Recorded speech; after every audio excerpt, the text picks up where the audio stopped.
الرحمن الرحیم۔ والدین کی قبروں پر جانے سے کسی بھی اولاد کو کیا اجر ملتا ہے، یہ ہم سنتے ہیں حضور علیہ السلام کا ایک فرمان۔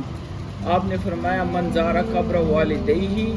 جس نے اپنے والدین کی قبروں کی زیارت کی، اور احدہما یا دونوں میں سے کسی ایک کی، فی کل جمعہ جمعہ کے دن، غفر لہ اس کی بخشش کر دی جاتی ہے، وکتب برًا اور اگر زندگی میں وہ والدین کا نافرمان بھی رہا تو اسے نیکی کرنے والا، والدین کے تابع فرمان لکھ دیا جاتا ہے۔ حاضرین دیکھیں، جمعہ کے دن والدین کی قبروں کی صرف زیارت کا یہ اجر ہے۔ اب دیکھیں، حضرت ابوبکر صدیق رضی اللہ تعالیٰ عنہ کی ایک روایت ہے،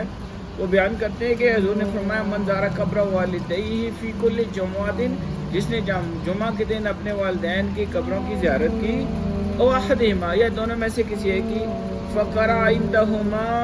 ان کے پاس بیٹھ کر قرأت کی، قرآن پڑھا، او عندہ یا ایک کسی کے پاس کیا پڑھا، یاسین سورہ یاسین پڑھی، غفر لہ تو اس کی بخشش کر دی جاتی ہے، بعدد کل آیت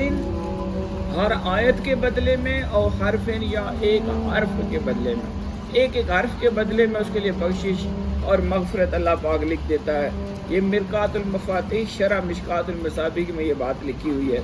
تو ہمیں چاہیے کہ ہر جمعہ کے دن ہم